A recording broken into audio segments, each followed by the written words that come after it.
Robinson, one of the parents at Southwold.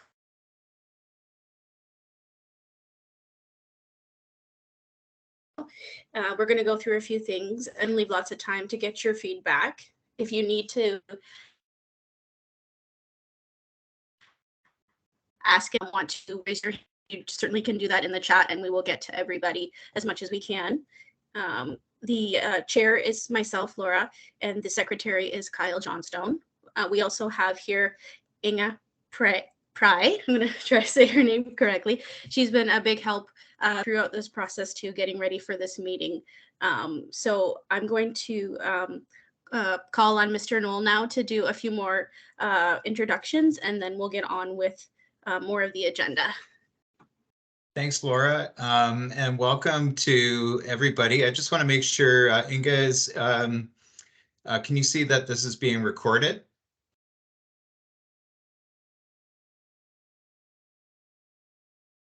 Yep, I can see it says recording has started. Excellent. So again, welcome everybody in attendance for this meeting this evening. I hope everyone had a great day today and enjoyed some sunshine. I know I certainly welcome the sunshine after a long winter. So I just wanted to take this opportunity to first introduce our subcommittee members who, again, were randomly selected for this responsibility as we had much more interest than spaces available for these committee members.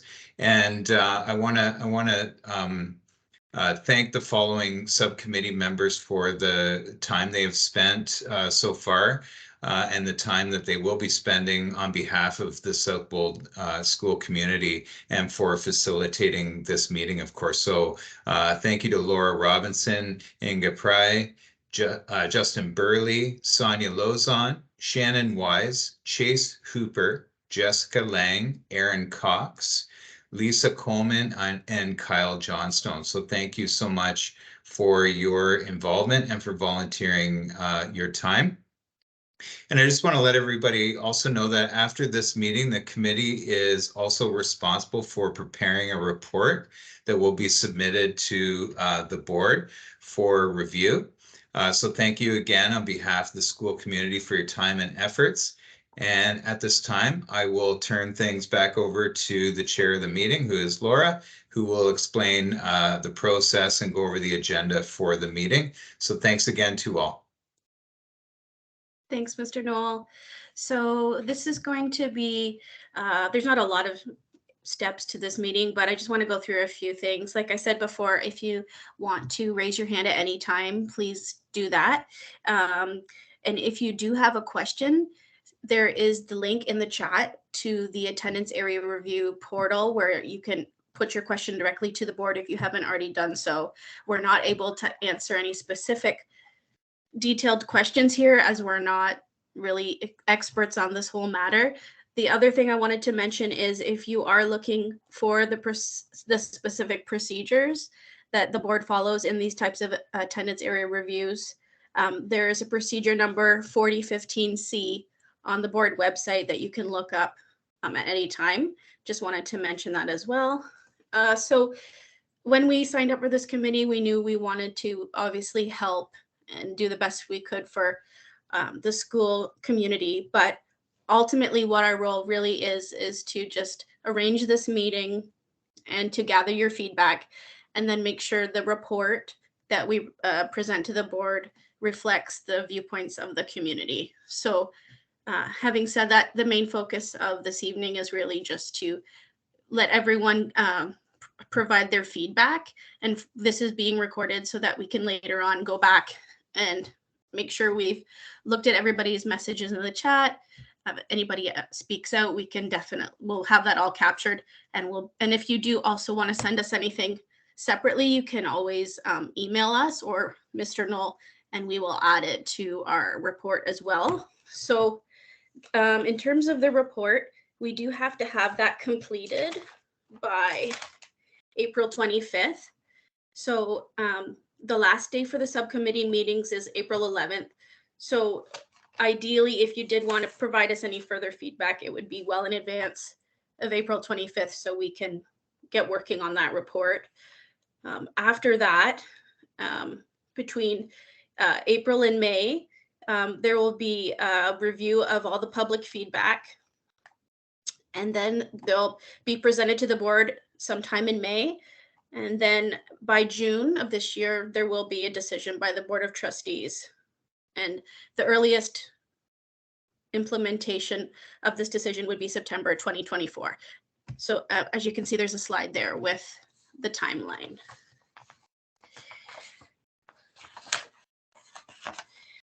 Can you see the slide okay, Laura? Yeah, I can see it. Yeah. So we'll just leave that up for a few minutes. And if you have any questions about that, please feel free to ask.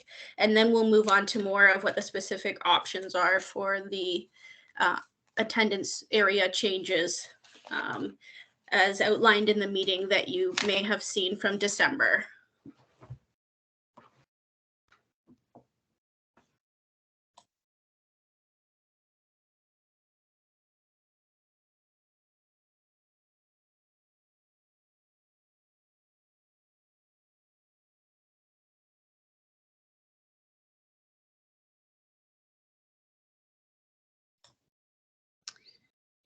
Okay, I think that's pretty straightforward.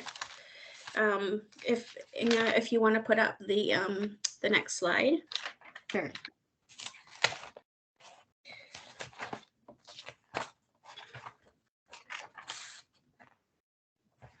Can you just let me know if everybody can see this? Can you see this, Laura? Yep, I can see it there.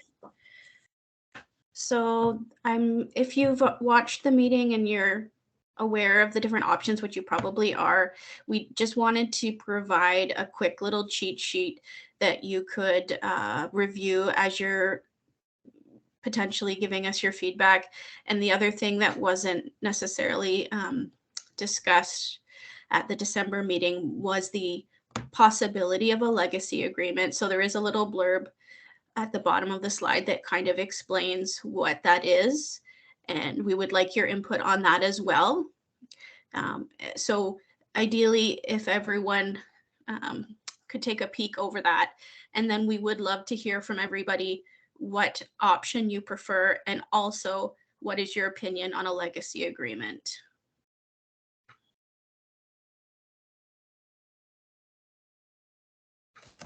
And for that, we've either given you everybody can- a few minutes to do that. They can look at this Yeah, and you go can ahead. either type something in the comments if you don't want to voice it, or you can put up your hand. It's kind of up to you what you feel like doing. And then we would like to give everyone as much time to speak for a couple minutes if that's what you wish to do as well. We're definitely going to try to give everybody as much chance as possible. And if you do want to, just again, put up your hand.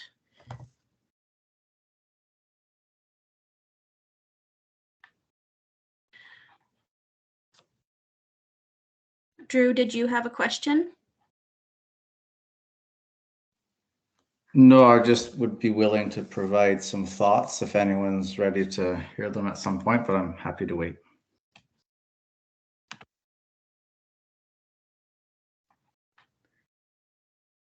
I think it would be fine if you wanted to speak, give you about 2 minutes of floor time is what we kind of decided per person.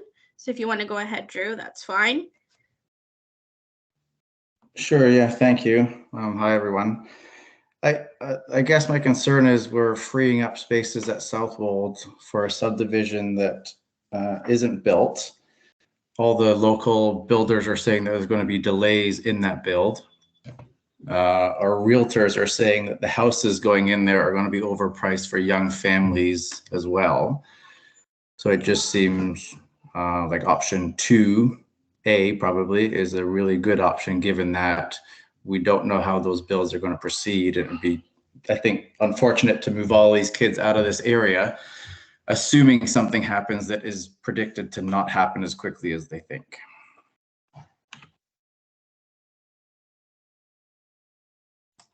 Thank you, Drew.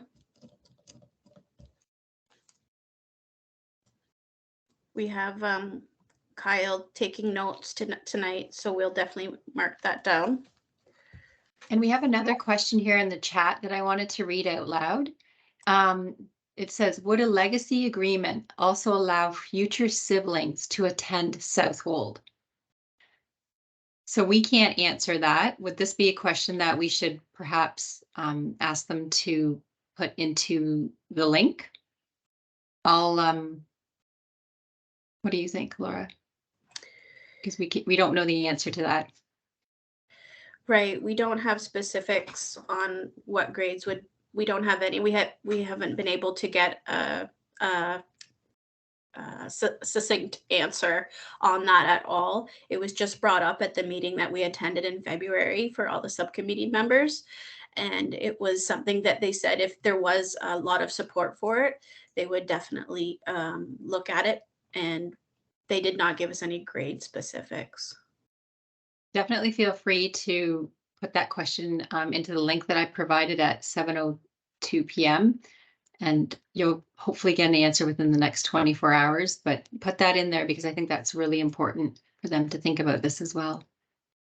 Laura, perhaps through you to Mr. Knoll, it's just my understanding is, does the board have a policy on what a legacy agreement is?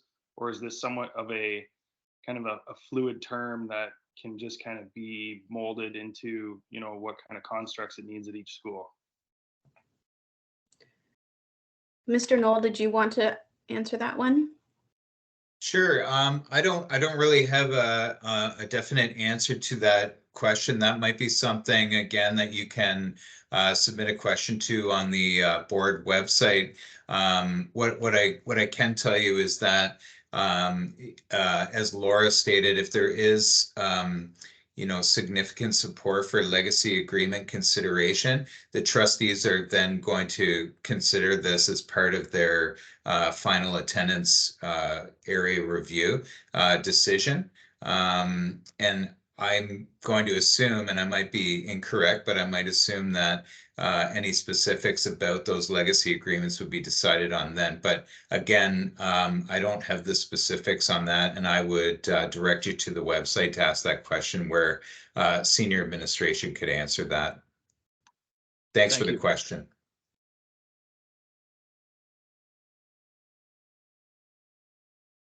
We have another one here. Well, that's just some feedback, so we'll take that. But we do have somebody else that has their hand up. I'm just looking. Amy, I believe you have your hand up. Would you like to say something? Feel free. Yes. Yeah. Hi, my name's Amy Wilkinson. That was kind of my question, was the legacy agreement. I know in the past I've heard other schools sometimes have like granted grade 7 and 8. Or so I had sort of the same question if anybody knew what the legacy agreement actually was, targeting, specific grades or not. But I guess the answer, Mr. Knoll already answered that he doesn't have any specifics for that.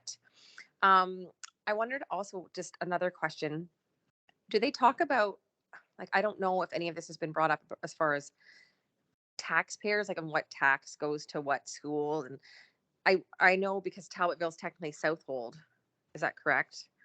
But then we are also Central Elgin, and then they'd be taking us from Central Elgin to St. Thomas. So I just want to know if anything's been related to, like, brought up about that on taxes paid to what, that makes a difference or. No, I went through all the questions that were submitted and I haven't seen anything like that. And I actually think that would be a great one to put on the site as well. And I'm going to copy the link again and post it for you. So, but yeah, that's a great question to put on there as well. Yeah. Because we haven't heard that. And in terms of legacy, I think I asked once, I sent an email and asking about like specific grades, like, are they thinking of doing this from grade 5, 6, 7, 8? Are they thinking only grade 7, 8? And we didn't get an answer. And I think Laura, you asked as well, right? Oh, you're on mute. Sorry about that. Someone that I knew asked as well, and I guess what happened was, I think she got a more thorough answer than what was posted in the portal. But we still don't have a clear answer. That's the bottom line, is that they're not committing to anything. So. Okay, and then I just have one last thing, and I won't talk. It's just I see option 2B, and that's saying Elgin Court or John Wise, and so that's just another option that was brought forward, but they didn't say specifics on how would they decide which kid would go to which school. That's just No, there was no. I don't think there was any decision made on what area of Talbotville would be what school designation. okay. All right, that's all my questions. Thanks.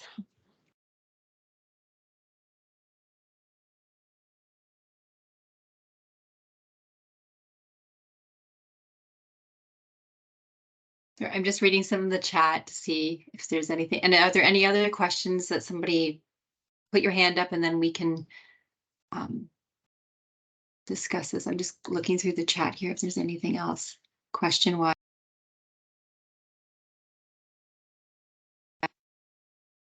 I'm just looking through the chat to see if there's another question in here. I also reposted the link to ask those. I think those are great questions. And don't be afraid to put as much as you can in there. They're pretty good with answering them pretty quickly. Oh, Julie Cumberland. Hi there. I'm sorry Hi. if this question was already asked, but I do have a question just in terms of the building that's happening in the Northwest, in terms of where those students are going. Has there been mention about like that the building has stalled for now and there's actually not building happening and we don't know when that's going to start up? And we've been told that it's stalled because the sewage treatment plant actually isn't able to hold the capacity. I think Ms. Johnstone, Leanne Johnstone might have some information on that. Did you want to say something, Leanne? No, sorry, I was just putting my hand up to ask a question. Oh, okay. I just wanted to mention that I did ask at the subcommittee meeting with the board. I did have a question. I said that I thought that building would inevitably slow down with the economic slump. I know my brother's in the trades and London was definitely slowing down for the new builds in the last few months. They said they just wanted to be proactive about growth and that's why they were doing this at this point, even though my opinion was that this was really, the concern was really over the top for the numbers that you're going to see in terms of the attendance, a percentage at Southwold by 2029. It just, to me, it doesn't look like there's, the house is burning down. It looks like things are under control, but they said they wanted to be proactive. And can I just say, and I think the proactive is fine if the process was actually going through. But right now, the city of St. Thomas can't actually hold the sewage capacity that would be required for that development to happen. And so they've tried, there's been 2 attempts to make that work. And so far that hasn't been able to be successful. Well, I'll definitely make sure we put that in the report because I wasn't aware of the sewage issue, but what I thought was probably realized by the board before us was that the battery plant was going through and that there'd be a lot more people moving to St. Thomas than we realized earlier on. That's just my 2 cents. So we'll definitely put this in our report, but could somebody maybe also ask this question? Because I didn't see that question posted. Could somebody also maybe ask that question in writing to the board? What do you think about that, Laura? If we put it in our report and somebody else also, I forget who, was it Julie that asked it? Yeah. Yeah. If somebody could just go into the link. I'm happy to help somebody. I am an employee of the board, so I think probably they don't want to hear from me. Okay. So I can Okay, all right. some people. Then maybe somebody else can do it. Yeah, totally understand. Yeah. Okay. I can do that on your behalf, Julie. Yeah. Okay. Thank you, Laura. Yeah. And then Leanne, did you want to go ahead?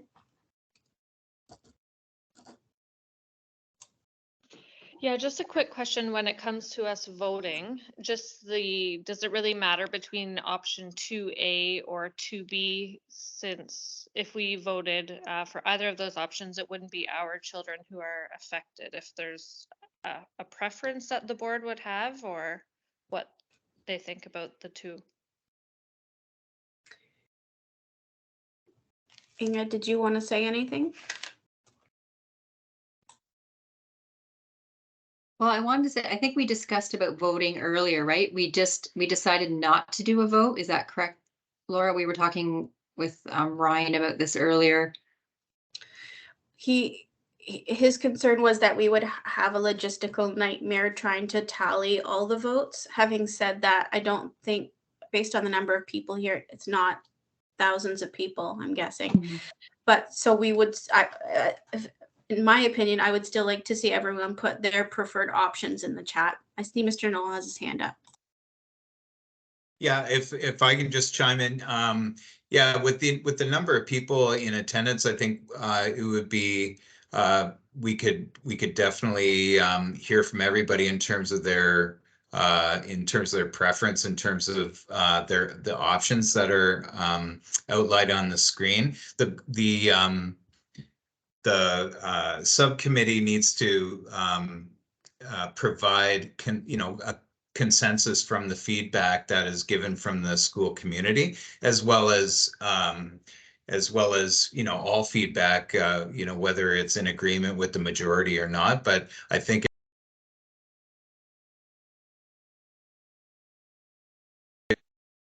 oh, sorry, was I muted there? Just for a second. Oh, sorry, I must have clicked.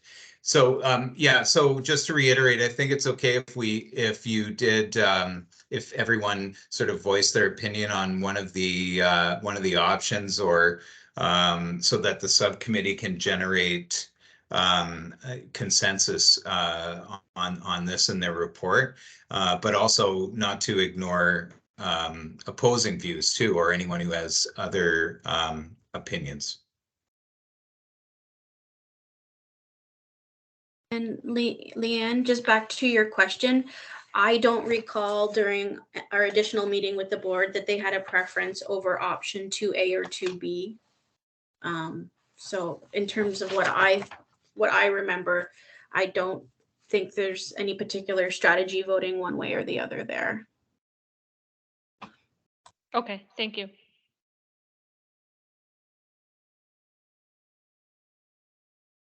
And if people want to vote, do you think, just thinking, we're going to go back through this and listen to the recording and also, do all our notes and together this report, but it would be easier if everybody could maybe type what I see somebody already here. Kathy already put what they prefer, but if people could actually type in what they prefer, like option 1, option 2A, 2B, or if they prefer legacy, or if they have another idea, please put it forth, right? Because we will put everything that we can into that report.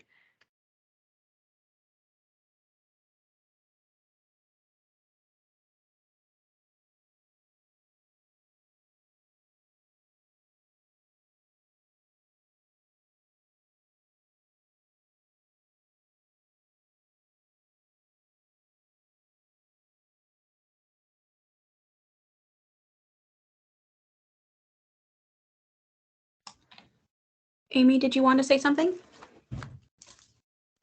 Yes, I don't know if this is the best idea. I didn't know if it was just considered though at all from having, because Ferndale's still considered, so they're considered Southwold and going, they're not on the boundaries, but having like old Lyndhurst and new Lyndhurst separated, as new Lyndhurst seems to be expanding a lot more and having new builds, where old Lyndhurst has no expansion abilities. So I just didn't know if that was even a consideration to be brought up at all, that part of old Lyndhurst stays with, say, Ferndale side and new Lyndhurst be separated. I'm not saying that's what I would want either. I'm just putting it out there as that's potentially a lot of numbers as well. Yeah, and I see somebody else commented about, keep old Lyndhurst at Southwold, and because that's an original neighborhood, right? So yeah, and yeah. and you know, the original neighborhood of, so I just didn't know if that could be something that could also be Yep, potentially can- looked at. Yeah, we can put that in, and also we can put that in a report, and also, you know, feel free to post that as well. Yeah, To the okay. board site so that they see it, and then they'll Okay. also see it in our report. Like the more that they see Southwold members advocating, the better it is. There is a question here. I'm just trying, does option 2A or 2B eliminate legacy agreement? No, there's some people, we've talked to some people, and that's all they want. They care about is they're like, I just want legacy agreement. I want my kids, you know, to go from, if I live here, I'm here. I want my kids to go to school and finish at Southwold, right? So, no, it doesn't.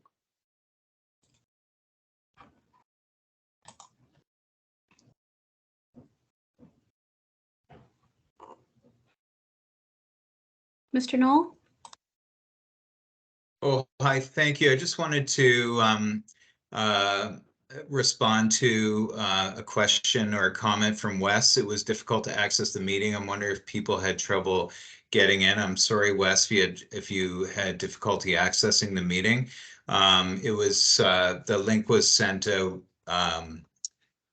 by a school messenger to all of our families. But what I will do is send it a school messenger tomorrow and invite people who weren't able to attend the meeting or were unable to get into the meeting to certainly provide their feedback to me or members of the committee so that we can make sure that they're included in that. So thank you, Wes, for bringing that up.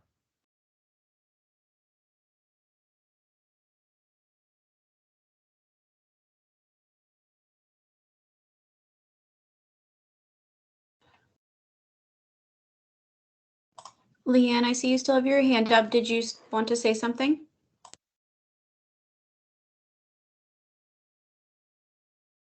No, sorry.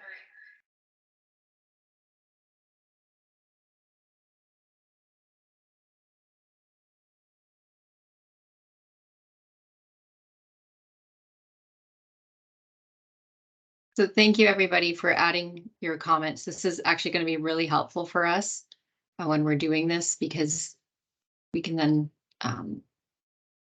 yeah, I can see there's some really good comments in here. So thank you.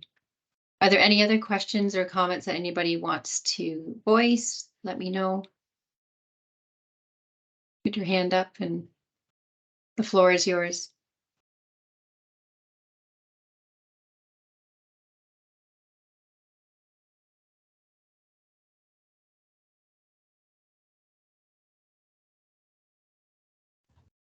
Damon, did you want to speak? Yeah, just a quick question. I understand that there is a petition that's going around several different areas.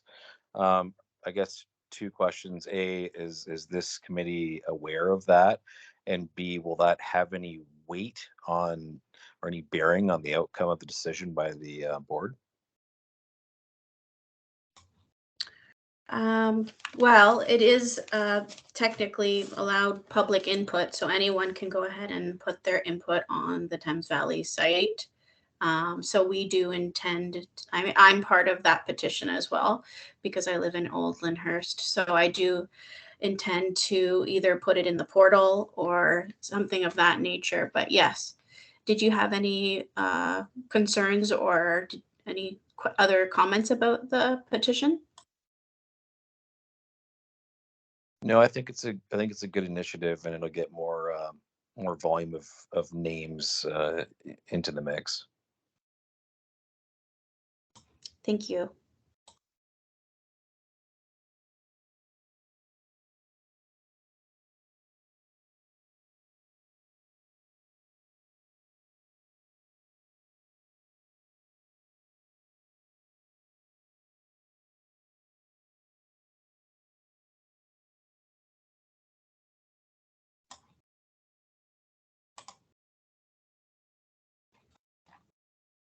Is that Amy Wilkinson again? Did you have something to say?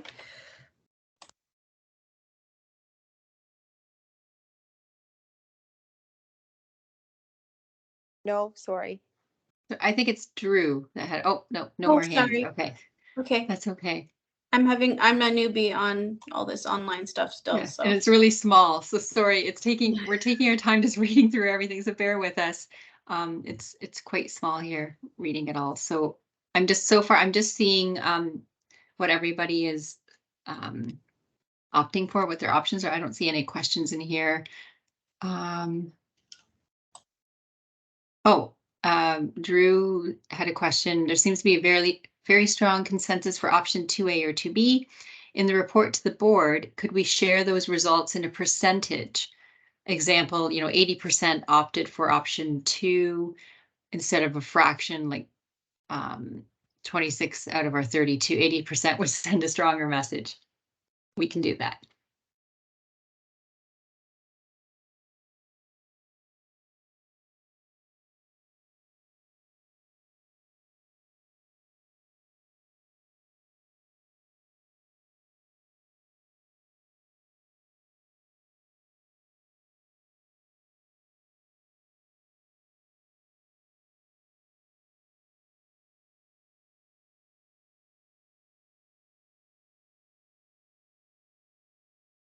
This is really good. Everybody is adding a little bit extra. I think this will be really helpful for us when we put this together. So we really appreciate all your comments.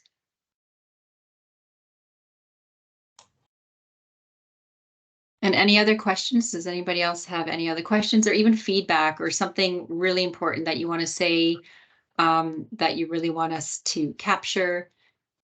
Just let us know. Kyle, you go ahead.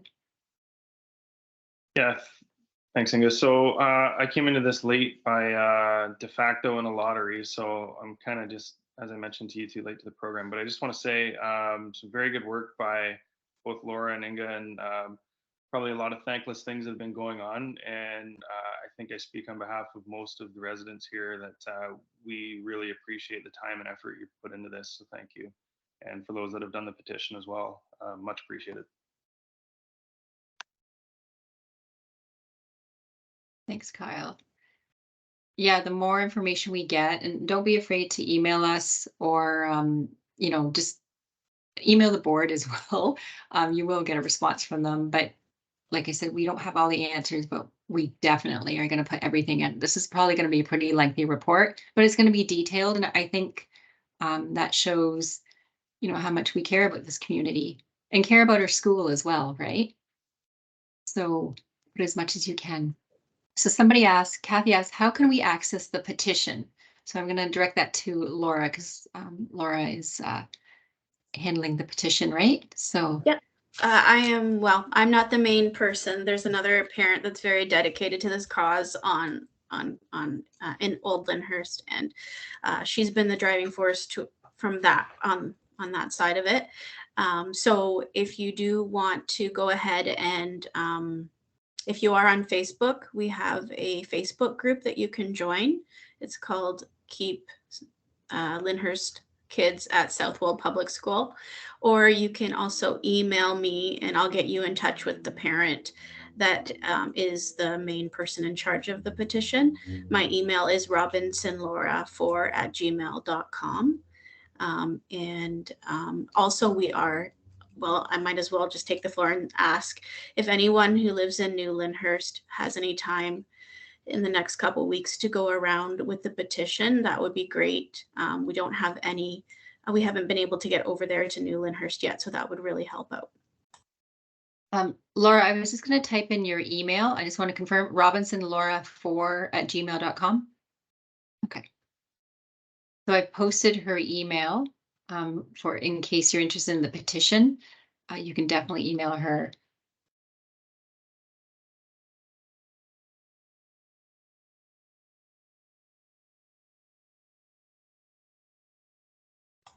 If I may ask, Drew Jameson, I believe it was, do you have any further specifics on the conversations you had with the builders about the delays? I'd just be interested in a little bit more detail. Not much, no. We called and spoke with the builders of both the subdivision north of Talbotville and the St. Thomas subdivision. And they both expressed that they were expecting a year or more, just given the current sort of economic situation, the housing market, those sorts of things.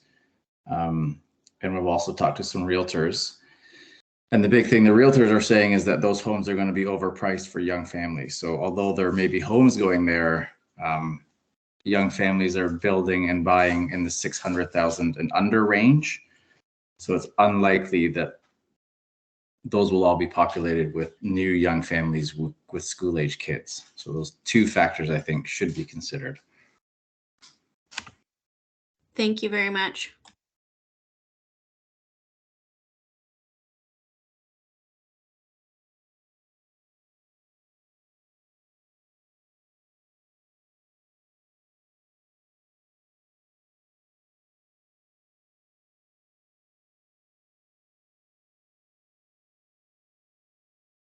Kyle, did you have a question? I saw your hand up. No, I might have just been stuck up there too. I'm good. Thanks. All right, no problem.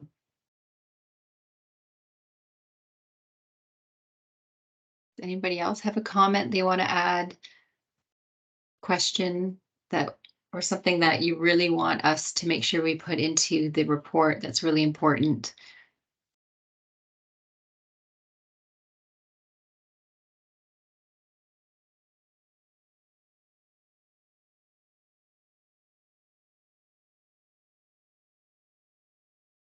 Well, here's another question. I'll just read out loud. What about the board's grade reconfiguration proposal? With this plan, it apparently has no effect on the students at Southwold. So what about the board's grade reconfiguration proposal? Do we have any information on that? We did. We do have some information from the February 2nd meeting, and I do have it pulled up here. I can read out what they said.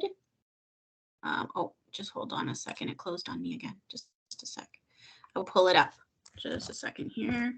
Thanks, Laura. Yeah, there was basically they said if the board supported that, then they would, if that was the board's preference, then the board would wait until the Ministry of Education would allow for that kind of reconfiguration to happen before they would proceed. But at this point, the Ministry of Education is not allowing grade reconfigurations, I believe, because it moves more students around.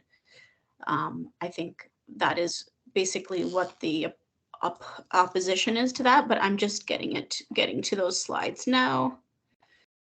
Grade reconfiguration option, yes. So there would be movement at other schools.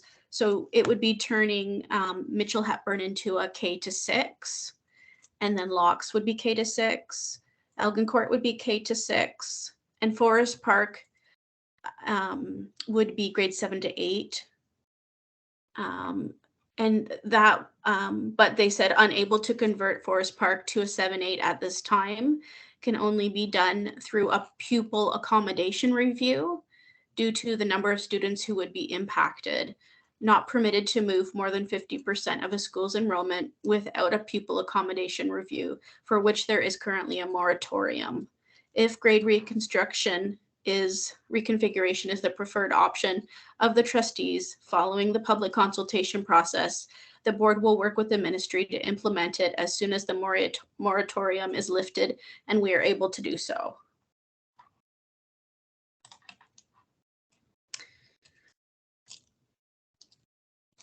So as I was speaking to another parent, she kind of alluded it to kicking the can down the road.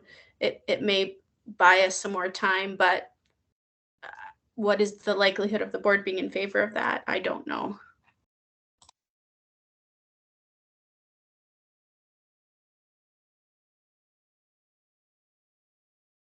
Justin? Thanks, Inga.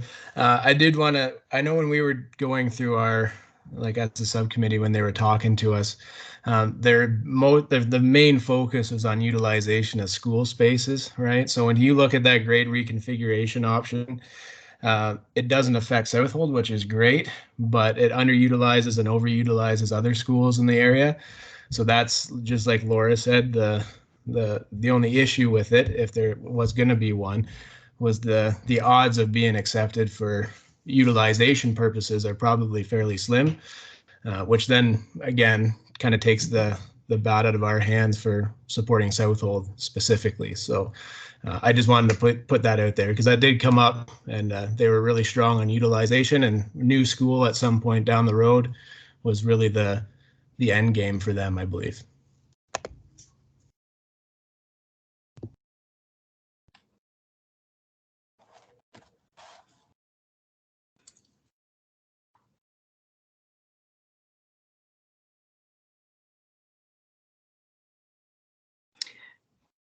I just wanted to mention that Drew said also that it's important to note that Southwold only has one portable, so it would not be unreasonable to add one or two more portables to accommodate some minor growth. And I believe we did bring that up at the February 2nd meeting to the board. That is my opinion as well. And I know that people that have been in contact with some of the trustees say there is support for adding more portables. One thing that my husband, who's a teacher, mentioned is that it may depend on the sewer system at the school and how many portables that even though they have a big yard, how many extra children can the bathrooms accommodate? That is something that the school has to deal with, and I'm not sure on the specifics for Southwold. I don't know if Mr. Knoll has any idea about what the current problems would be with that. Hi, thanks, Laura. I don't have any specific information about ratios of students to washrooms in our school specifically. I do know that right now at our school we are what they call OTG, which is on the ground, basically at full capacity with one portable at this point. So but to answer your question, I don't have any specific information like health and safety information about ratio of students to washrooms in our school. Sorry.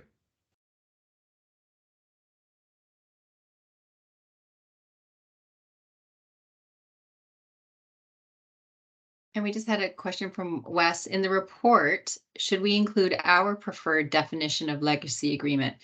Like all students currently at Southwold remain there until graduation. Yep, we can put that. Because the definition that the board gave us, they didn't give any great examples. We've just heard what other schools have done, but they weren't very specific for this. So we can definitely suggest that if that's something that people want.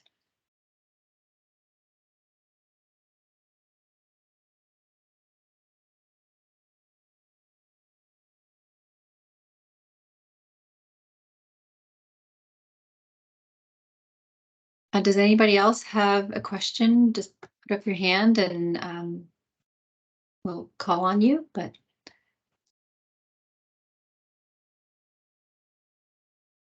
any other questions?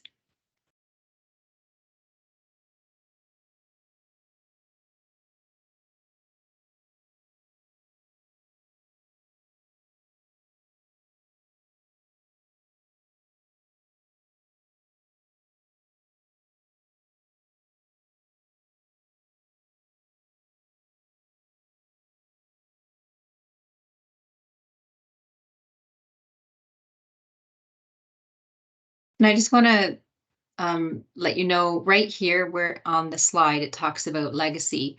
So this came directly from Thames Valley, what the legacy agreement meant.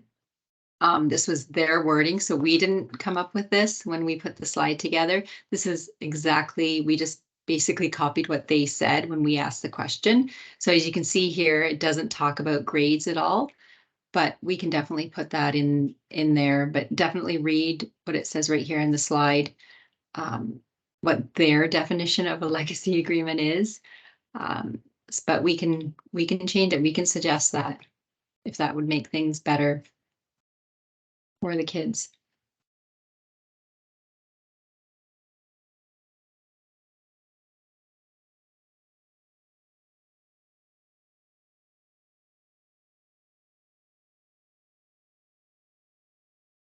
And Julie just asked, what are the next steps?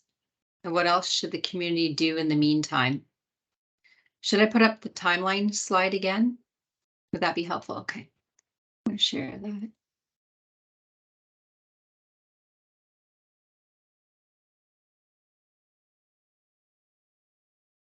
Can everybody see the timelines? Can you see that, Laura? Yeah, okay.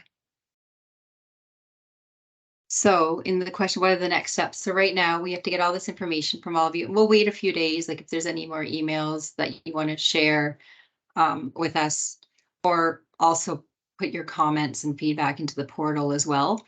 But we have to have, so the subcommittee, we have to have a report done, and I highlighted it there, submitted by April 25th. So that's the next step. So what we're going to be doing is get all this information, all this feedback, and then we're going to sit down and put it all together and make sure we have everything, and then we have to submit it by April 25th. So that's kind of the next step that we have to do. Is there anything else you wanted to add, Laura?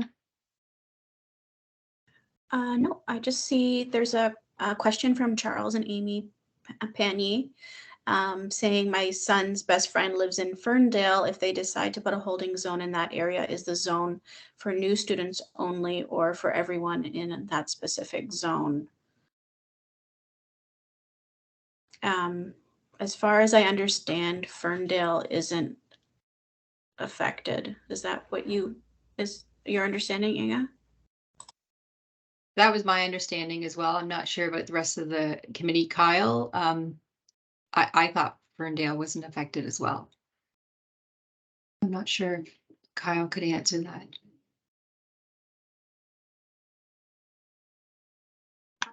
I'm not entirely sure, but I do believe they were exempt. Yeah, I think they're exempt.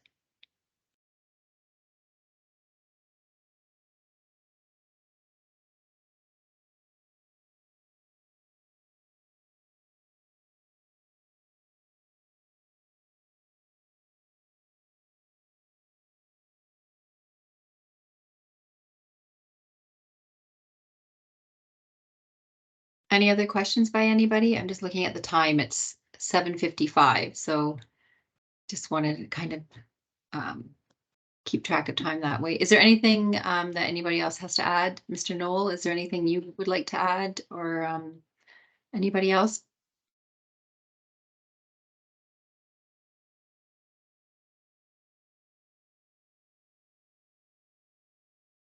I don't have anything to add. I think, again, I'd like to thank our subcommittee for doing a very, very thorough and great job here and advocating for our school community and following through with the process with this attendance area review. Again, I'm going to send out an email to our school community and just allow or invite people to extend their support for the options or provide any feedback to our committee so that can be included in the final report. So I'll make sure I get that out to our community ASAP.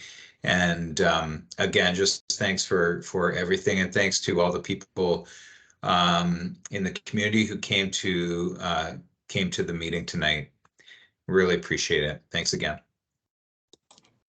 Thanks, Mr. Knoll. I would I'd love to hear from parents that weren't able to attend the meeting tonight. So for sure, we'll definitely be looking out for any further feedback. If you know any parents that weren't able to come, make sure you tell them to watch out for the message from Mr. Knoll so that we can get their opinions. And definitely reach out to us because we are going to put everything together. But once again, don't be afraid to send a comment or question to the board, because they might be able to answer it better than us.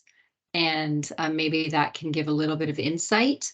Don't be afraid to advocate that way. You can definitely reach out to us, but I copied the link again and I put it down here because I've seen quite a bit of like quite a few comments from the Southwold area, which I'm really proud of, that people are invested and interested, and I think that's great, but continue asking your questions because we still have time before this is due.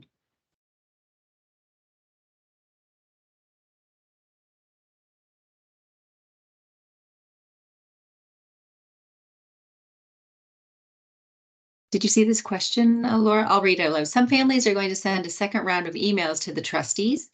If you want to access that information, it is on the or it's not a question, I guess a comment. It is on the Facebook page that Rebecca Keith created.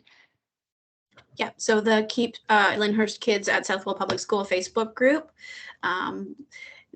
We have like we send out a list. Well, Rebecca does send out a list of all the addresses that we're targeting in a certain week, and we send our emails we've sent them several rounds of emails. So if you would like to join us in that, please do get onto that Facebook page and help us out. Can you tell me the name of the Facebook page and I'll type it in? The exact name, and I'll type it so people can search for it.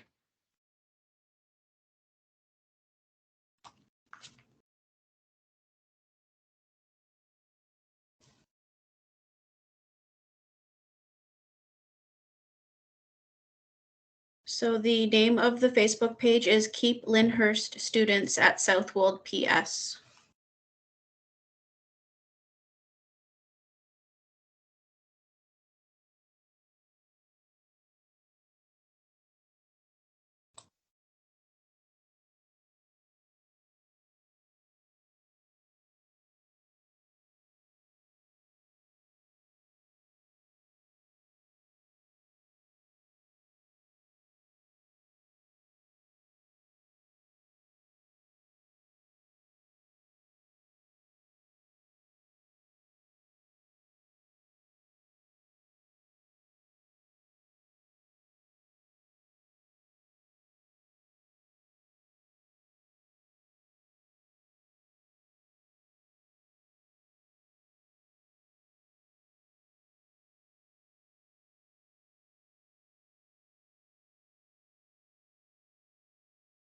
Okay, that's in the comments as well. And I just searched it here as well. So Thanks, Drew. He just put the link in the chat perfect. as well. Thank you. Anybody else have any final comments before we sign off?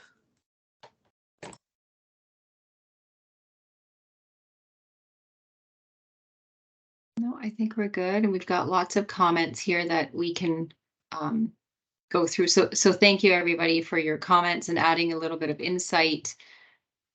And also thank you, Mr. Knoll, for joining us today. We really appreciate it. And thank you to all the subcommittee members.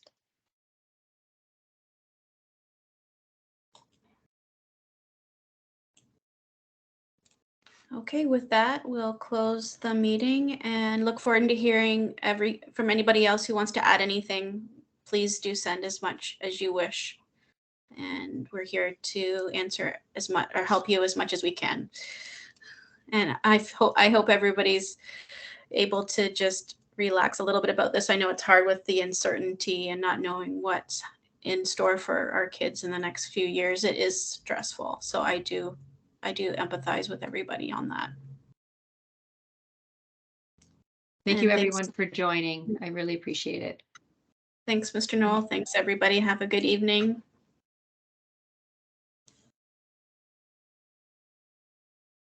Thanks, everyone. Good night.